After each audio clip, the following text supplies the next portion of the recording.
Hey guys, Mr. Milton here. Today we are continuing with triangle congruence proofs, talking about the HL theorem. At the end of the video, you should be able to identify the HL theorem between two triangles, and you should be able to prove two triangles are congruent using any of the 5 shortcuts. So our 4 previous shortcuts that we've talked about all involve A and S, side, side, side, side, angle, side, angle, side, angle, and angle, angle, side. Okay, today we're learning the 5th one. The 5th one is called the HL theorem, hypotenuse leg theorem. Okay, that theorem says if the hypotenuse and one leg of a triangle, of a right triangle, are congruent to the hypotenuse and one leg of another right triangle, then the triangles are congruent. Okay, notice that this theorem only works with right triangles. Okay, every other theorem that we talked about works in any triangle, right or not, obtuse, acute, any triangle, those side, side, side, and side, angle, side, and angle, angle, side postulates worked. HL theorem only works in right. Okay, so the things that we need a right triangle. We need to know that the hypotenuses are congruent. Hypotenuses,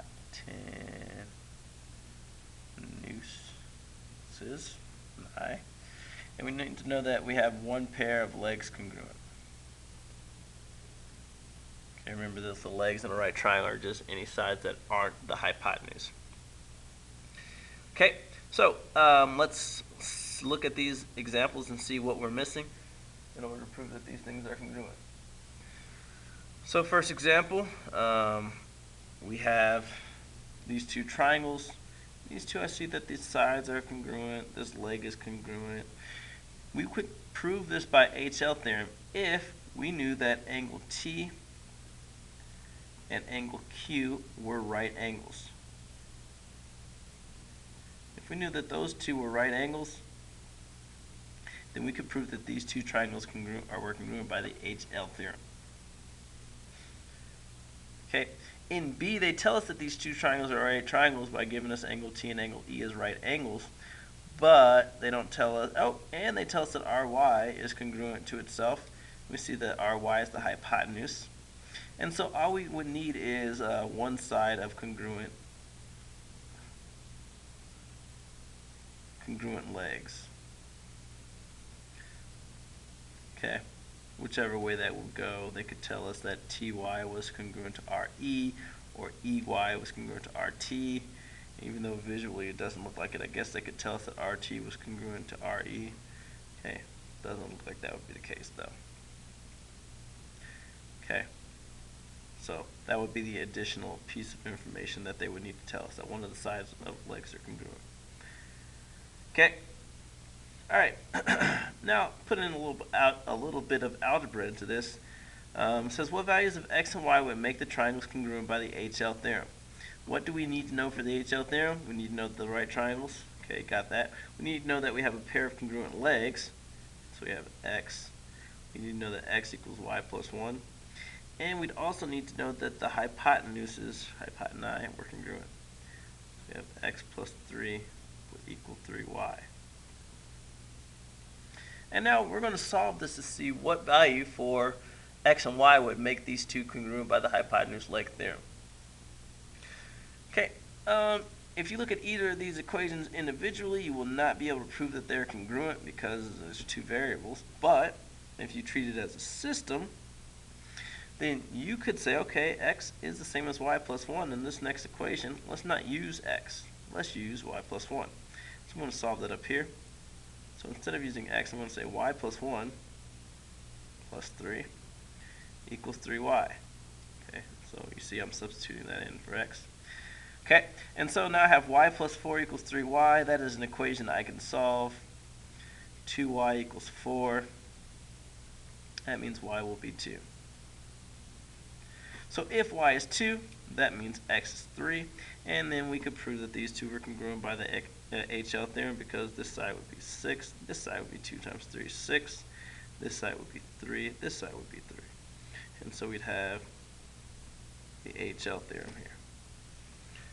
Alright, get a little bit of algebra review. There's nothing wrong with that. Alright, took a little break from proofs, very little break, and so now we're going to jump right into it. Alright,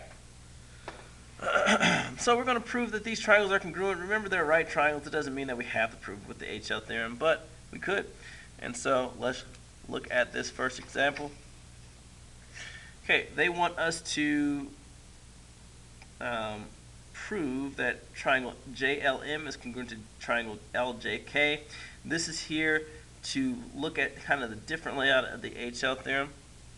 So JL is perpendicular to LM and LJ is perpendicular to JK. We know that because it's given to us. Okay. Then they told us that angle JLM and angle LJK are right triangles. Why do we know that? Well, that's what perpendicular lines are. Definition are right angles. Definition of perpendicular. Okay, they told us that because that's what perpendicular lines do. Okay, perpendicular lines make right angles. Okay, and then they told us something because definition of right triangle. Okay, and so what we can say then is that angle JLM is congruent to angle LJK. Okay, they told us that they're right angles, and we know that all right angles are going to be congruent. Okay, then they told us that MJ is congruent to KL. MJ, KL, that's given. Right, up here in the givens, MJ, KL. And then we use the reflexive property of congruence. So reflexive, that means something's equal to itself. I'd probably use LJ and LJ.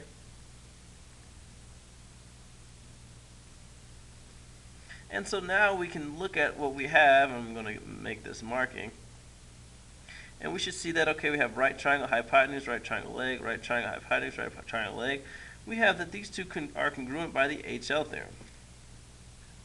HL theorem. Okay. Notice a little bit of difference is that we have to say that these are right triangles. Okay.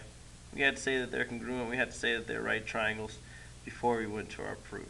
Because HL theorem only works with right triangles, we have to say these are right triangles. Okay? Alright, so let's get into that. Let's look at a couple examples.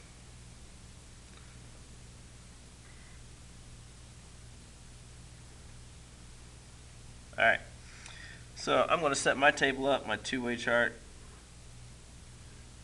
Okay, 2-column. There we go. It's not at 2, it should be an S for statement, R for reason.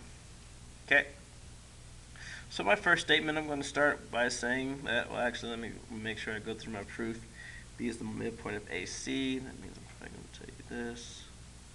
Okay, and so then I already have that. That's a leg of the hypotenuse right there. That's all I really need to do. Okay, so I have HL theorem really set up for me. I just have to write it out. Given is that B is the midpoint of AC. Okay. One, and that is going to be given. Okay.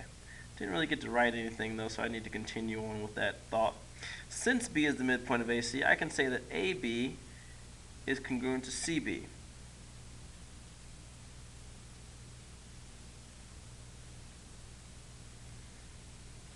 Okay, and why can I say that? Well, that's what midpoints do. So I'll say definition of midpoint.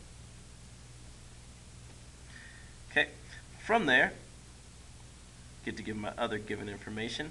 They told us that EB was congruent to DB. That was given. Remember that even though they didn't write that as a given statement, they did give it to us in our diagram. Okay, kind of light, so I'm going to darken it up though. Okay, before they tell us that angle C and angle A are right angles.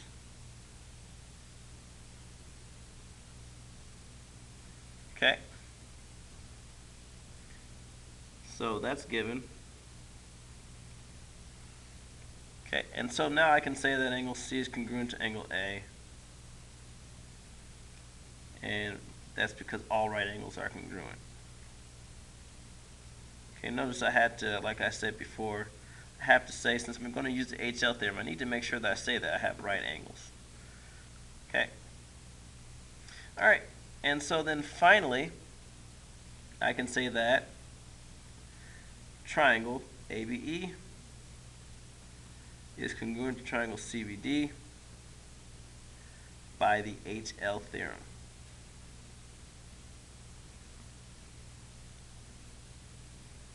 Okay.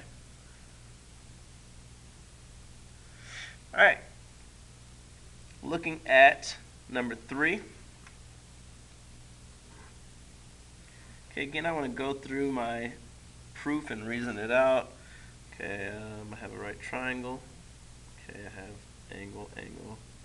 Okay, actually here, I won't need to use an HL theorem. I have angle, angle, side, angle, angle, side, just by using the reflexive property here. So I won't need to say that these are right triangles because it doesn't matter. It just matters these two are congruent. So I'm going to start with just the given that angle M is congruent to angle N. Okay, that's given for us. Also given to us is that angle MLO, M to L to O, this angle here, is congruent to angle NLO.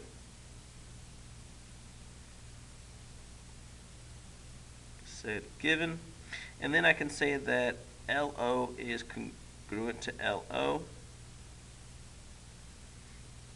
and that is because of the reflexive property.